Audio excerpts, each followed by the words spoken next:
This video is brought to you by BetUs Sportsbook and Casino. This is going to get really interesting, guys. I hope everyone's having a great day. And let me say this, okay? Through a week of training camp, who has really made the big push going forward? Has anybody really changed your mind on this roster? Do you think it needs more time? And yes, we do have more time. But after a week of training camp, we're really starting to see who's taking more of the back seat, who's kind of clawing their way up slowly, or who's really making that big impact to take the job at whatever position you're thinking of. And there's a few of them here we're definitely going to go over regarding Eagles training camp for the week. As of right now, where everything pertains to sit, this is where we're going to go. So let's talk about the whole entire situation. A killer buried, but not dead. Darren, we better turn around. Because I've seen enough horror movies to know any weirdo wearing a mask is never friendly. Yo, what's going on, guys? I hope everyone's enjoying their week. I hope everyone's doing well today. And a lot to talk about. We saw the Eagles open practice. We've pretty much been through a week of Eagles training camp and kind of want to do a little review on, has anything really changed with the certain positions, the competition, specific players that I've kind of kept my eye on, who has surprised me and who has really just seems like they're just not getting better at this point. But we do have more time. We still have joint practices. We have 3 weeks of Eagles preseason. That's going to be really interesting going down the line. But just on a few things that definitely want to go over here. Now, the number one thing I want to go over is linebacker, because I feel like that's really important right now because the Eagles really don't put much into this position. Obviously, Nakobe Dean being a third-round pick with all these injury history issues that we didn't expect to happen, and then it did happen. Take Nakobe Dean's career in Philadelphia in a nutshell, and all he's really done is come in for games in 22 when the Eagles were up multiple scores and even flashing that offseason he was drafted. And then going into 23, 2 times on IR, missing the offseason program. So honestly, that wasn't a really good look for himself. You can only control the injuries you can control at this point. Jeremiah Trotter Jr., I think, could start down the line for this defense. I don't think he's going to be a player that's going to start immediately. But, Jeremiah Trotter Jr. had a sack at open practice. Haven't heard his name too much. He's made a couple tackles when they're counted as tackles at times during training camp, but nothing where he's been getting first team reps. They're rotating guys to the first team, so they're giving everybody a shot at this point. Okay, Trotter Jr. and Nakobe Dean are the only 2 linebackers that have multiple years with the Philadelphia Eagles. Okay, your 1-year deal players in Devin White and Zach Bond are really the only 2 that are only here for 1 year, and they have been starting the first team every single day except for open practice where Nakobe Dean kind of went in there and just didn't look great. Now, I'm making this video as a standpoint as of a week of training camp for the Philadelphia Eagles, not going forward because, like I said, this is still an early-ish type stage where we haven't hit joint practices. We haven't hit these preseason games. So Nakobe Dean obviously going to get a lot of reps. Jeremiah Trotter Jr., like I said, I think could start later this season and pick up on things. I don't think he's going to be an immediate impact, immediate starter right now because I think Devin White still holds the mold to that linebacker spot, and I think Sean Bradley is the better fit in Philadelphia that's just playing better right now. I don't think Zach Bond. Zach Bond is more of the better fit in Philadelphia, so it just makes a lot more sense where I think Fangio is favoring some of these other guys, and that's perfectly fine. I think everybody's getting an opportunity here. Howie Roseman has changed his philosophy on doing things that we don't normally do, and the one thing we did was we paid a running back $12 million a year. The second thing is, drafting linebackers a little higher. Third round Nakobe Dean probably would have been drafted a lot higher, and thank God he wasn't because this would be a lot worse than expected.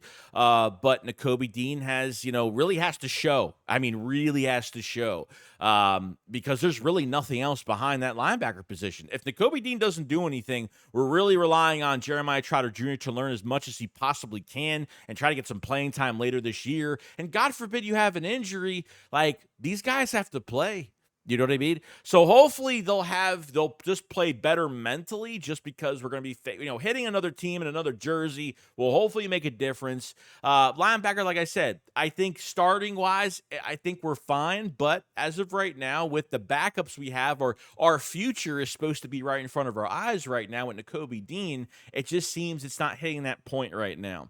And that's just one open practice and obviously a whole week of practice. Just from seeing it with my own two eyes, I didn't like the angle of tackling. I didn't like the coverage. And yes, whether it's 1 or 2 reps, he messed up on against Kenneth Gainwell. It's still, he lost on 2 reps on probably a solid running back, but not the best back he's ever seen off of a catch. Okay, so there's a lot rolling on linebackers, so we'll see what happens after that, really going forward with the linebacker position.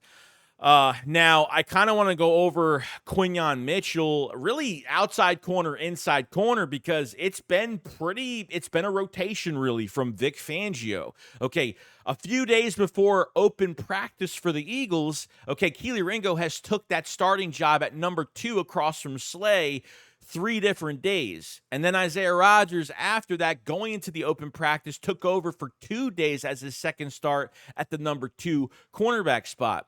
But Quinyon Mitchell has looked really good, especially against A.J. Brown, where he really started to open the coach's eyes a little bit on what he can really do on given the opportunity. A.J. Brown with a little bit of trash talk. Quinyon Mitchell is kind of just getting egged on and playing really good. And situationally, I think it looks really good. So we have to remember that Sidney Brown is not going to be playing this year. Sidney Brown's not playing this year, off of an ACL late in the season last year. He just needs to get healthy throughout this whole entire year. I'm not expecting Sidney Brown to do anything, which is a big loss, especially at safety, for depth, and for the cornerback position. Okay. And obviously Cooper DeJean, he comes back. If it's 3 weeks, he's coming back. He'll be back August 11th, which he's only going to miss 1 preseason game. Okay, he'll be able to be in the joint practices, and he will be able to play in those last 2 preseason games, and obviously practice with the team right before the season starts, where we play in Brazil against Green Bay for the first game.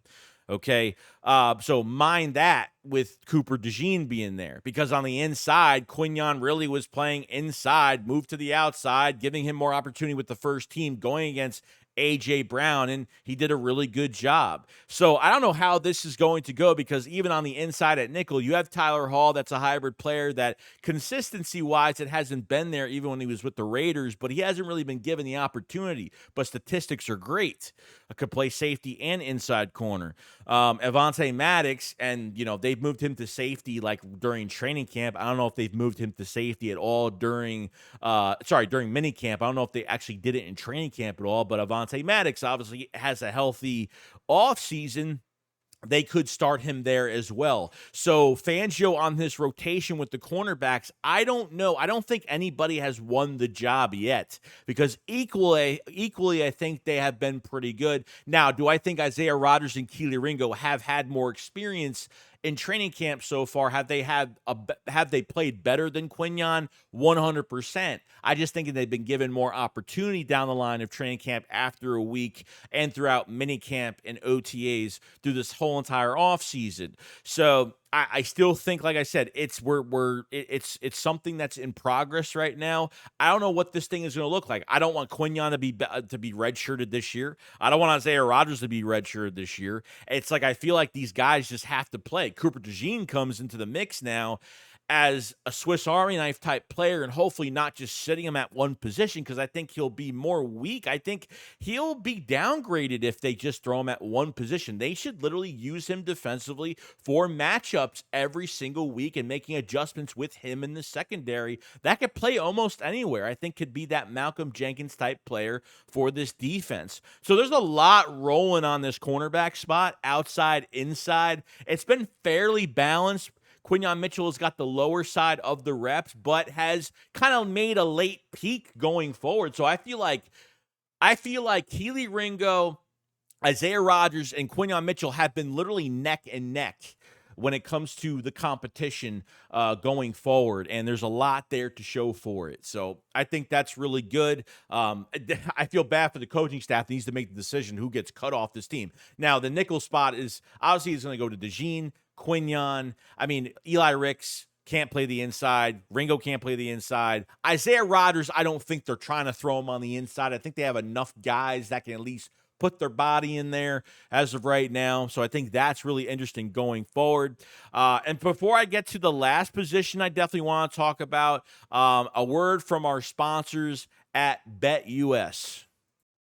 If I'm the betting man that I am and you're rooting for the Philadelphia Eagles, this is the redemption year for Jalen Hurts. This is the year we get the bad taste out of our mouths from last season. If I'm going all in, ride or die with a Super Bowl and bringing that Lombardi trophy back to Philadelphia for a second time, you need to go to BetUS, and I'm not wasting any time with it. I'm putting $500 down as the risk and getting $7,000 back at the end of the year because this offense is going to be explosive. This defense by Vic Fangio is going to be dynamic. New customers for BetUS get 125% deposit bonus on your first 3 deposits. You can't pass it up on the most important season for the Philadelphia Eagles. Click the link in the description below, and I want to thank BetUS for sponsoring this video. So I want to go over the wide receiver position because I think this is where things are going to get kind of crazy for a lot of reasons, or at least for wide receiver, because I think, honestly, you've had downgrades over the last few years. Olamide Zaccheaus never really got an opportunity. Quez Watkins can't be counted on for the big moments, okay? It looks like right now that Paris Campbell is still in the lead at wide receiver 3 for a lot of reasons. Okay, now Ainias Smith, I think, has been one of the biggest disappointments during camp. Now, he was dealing with an injury between OTAs, minicamp. I think he practiced maybe the last day or two of minicamp and then really had that big break. But he's had drops. He's had good separation. He's had a little bit of opportunity, but he's had some drops in camp. And it hasn't looked good. So I don't know if it's a mental thing. I know Ainias Smith can play. I really do. I'm giving this a little bit more time. I don't think that the wide receiver spot is finalized right now. It definitely isn't with the more time that we have. But Paris Campbell has the lead. There's no doubt about it. Johnny Wilson is going to be an interesting prospect. As much as early in the offseason, after we drafted him, we could say, oh, let's try to put him at tight end. Why not? Because I don't think tight end is the most fantastic position right now. If Calcaterra could be that solid number 2, I was thinking about throwing Johnny Wilson over there early. But Johnny Wilson did say he doesn't want to play tight end. But he has drop issues. And unfortunately, he's got the height. He just doesn't have the size. I don't think physically he can fight off in traffic. We'll see when it comes to these preseason games. I know he had one drop open practice. I think he had a curl route from Kenny Pickett that looked pretty good. But, I mean, he's 6'7". I mean, this is something you have to take advantage of because I think Johnny Wilson for 2024 could be that big red zone threat, short yardage threat for the Philadelphia Eagles. If they can get that mismatch with him because of size, then fantastic. I think he's a route runner. I think he's a good route runner, solid route runner. But like I said, I think he needs to put on some weight. He needs to add some muscle. He needs to have a little bit more physicality as a bigger type receiver going forward. John Ross has had a really solid camp too. As much opportunities, has had separation. There was, I think the day before, the open practice when Bryce Huff intercepted the ball, John Ross was wide open for a big gain downfield, but couldn't get the ball to him. So it really depends going down the line of who's good for special teams. We know Ainias Smith, John Ross, Britton Covey. Britton Covey will probably make this roster most likely. I think it's Devontae Smith, AJ Brown, Britton Covey. Now it really depends. Okay, if they keep 5. If they keep 5, I mean, who knows who it could really be. It could be AJ, Devontae, John Ross, Britton Covey, Paris Campbell. If you want to go that direction and either pick, obviously, Ainias Smith, John Ross. I mean, it just depends. It just depends. If they keep 5, then great. If not, they keep 6. If they want to add another guy. But as of right now, I don't think it's clear cut. Paris Campbell I think has the lead here, but until we have these 3 weeks are going to be really important going forward. And some of these joint practices we're going to have, because I would take some of these joint practices when it comes to receivers and obviously guys covering for cornerbacks. I take that into consideration as good value. Quarterbacks don't get tackled. Defensive linemen can't really go 100% and tackle guys. So that's what kind of sucks about it, unless it's like an offensive line, defensive line type drill. But, depending on how many they're going to keep and, who could play, who's going to be a big valuable, I think kickoff returns is going to be huge. Even though that new rule change, I'm actually really starting to like the kickoffs a lot, because I feel like with those 2 walls going down, that you really have to be careful, and you have one wave of a wall of blocking. And I feel like they're trying to give teams more opportunities to score on special teams to make it more entertaining, and not just taking a knee down in the end zone, that, you have to return something every single time. And I think, one of these guys is going to be our kick return specialist, and one of these is going to be our punt return specialist. So we have to keep that in mind going forward as well. So I think wide receiver 3 is still wide open, as much as the man that's made the most plays has been Paris Campbell. I like the rest of this wide receiver core. There's more room for Anaya Smith to get better going forward. So sorry if I sound confusing early talking about the receivers, but I still feel like it's a coin toss right now. No idea what's going to happen, and we could be surprised later on going down the line. Now, I think I just said this was the last. It's actually not the last. Last thing I want to go over is the offensive line. We're talking about right guard. This has been the competition we've kind of been looking at for a while, where the Eagles signed Nick Gates because Tyler Steen is going to be out probably a lot longer than expected. So I think not only did they get a veteran lineman that could be the backup center for the Philadelphia Eagles for Cam Jurgens, and Cam Jurgens has been really solid, by the way, but they get a guy that could play both guard spots as well, just in case. Now, from what it looks like from a value perspective, Mekhi Becton has really what's going to be tested for Mekhi Becton going forward is his pass protection, because his pass protection at times gets a little sloppy. His run blocking is 100% fantastic. Okay. We've seen some good things from camp. The other day, obviously got beat a couple times from Jalen Carter. Even Moro Ojomo beat him. I at least pushed him back 5 to 8 yards, probably 8 to 10 yards, honestly. He got pushed back pretty damn good. But Becton, what, Jeff Stout is taking out from this guy, and what he's going to, the talent that Becton has, it's been one of my favorite players, one of my favorite signings of the offseason that's going to make, and I think he's going to make the team, okay? Becton, if Becton's not the starting right guard and Tyler Steen comes back and he takes it or something like that, then I feel like Becton is just going to be the backup left tackle, backup right tackle. He will have a roster spot because Becton just has way too much value. Okay, started as a left tackle for the Jets. They wanted him to go to right tackle for a while, went to right tackle, and has played left and right guard, but more right guard for the Philadelphia Eagles. He's pretty much been the prime backup really through OTAs to every other position except for center.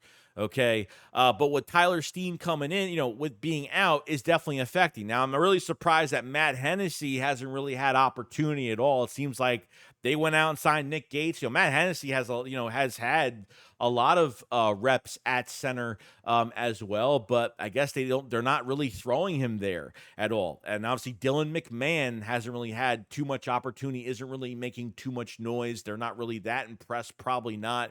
And Trevor Keegan from Michigan, okay, another one that has been hurt a couple times. He had a right arm injury. Then before that, he had another injury early in training camp. So he's been hurt a couple times already, and has played that right guard spot as well. So I think cut and clear, I think it's going to be Mekhi Becton or Tyler Steen being in that spot. Okay. And if Becton is there, Tyler Steen will be the backup. We'll see. We need to see more of Tyler Steen going forward during training camp. Mekhi Becton is being, there's just a lot of upside with him because he's only 25 years old, and Jeff Stoutland could take a first round pick that hasn't worked out into a Pro Bowler. I'm telling you. I mean, look what he turned into, Brandon Brooks. I mean, look what he's done with a guy that's played rugby football, never played in the NFL, as to a left tackle Pro Bowler that could be a yellow jacket in the future. I mean, it's no joke what Jeff Stoughton has done with these guys. And it's been fantastic. He could take a practice squad player and turn him into a very big valued backup guy. You know what I mean? He got Sue Opeta that went to the Buccaneers, a big contract. He got, Jack, you know what I mean? There's Jack Driscoll's got signed by another team. So, I mean, he's making these guys look good. The coaching has been fantastic. The best offensive line coach in the league, in my opinion. So, Mekhi Becton and Tyler Steen, that's where it's gonna go mostly. And we'll see some of the other guys as well, the opportunities that they're gonna get. But they bring Nick Gates in to be that backup center, get that, hopefully, they're solidified there. So I think Nick Gates could be a roster spot unless he gets hurt, or are they just bringing him in because Tyler Steen is hurt? He'll be out a little bit longer than expected. They're not going to rush him back. So I think the Nick Gates signing could just be just renting him out as a body right now to help this offensive line going forward. So we'll see what happens in that situation. So that's pretty much it. And really, other than that, guys, that's pretty much it. We kind of went through all the positions, or at least some of the positions that I kind of want to keep my eye on going forward after a week of training camp. If I did sound confusing on some of the points I've taken, trust me, sometimes I think faster than I speak. So it gets there some of the times. So talk about linebacker, talk about corner, corner 2, inside corner, nickel, and obviously talking about the wide receiver position, offensive line, right guard, what everything's kind of looking at for the moment. But before we head out, I want to thank BetUS. Shout out to BetUS. Make sure you hit the link below. For sponsoring this video. BetUS offers 24/7 customer service. Get your winnings quick with 24-hour payouts. Like I said, link is below for that. 125% deposit bonus on 3 deposits when you become a new member to BetUS. So definitely click that link. Check it out. The betting is very easy on there, and it's very exciting, and it's very tempting in a lot of ways. I'll be doing a lot of betting on Monday and Thursday Night Football. So thank you, BetUS, for sponsoring this video. And guys, if you haven't subscribed to the channel, please subscribe.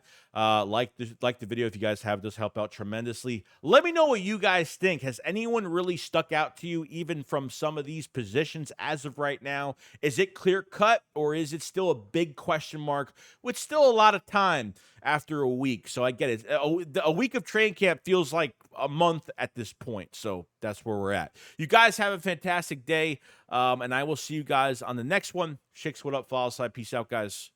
Peace.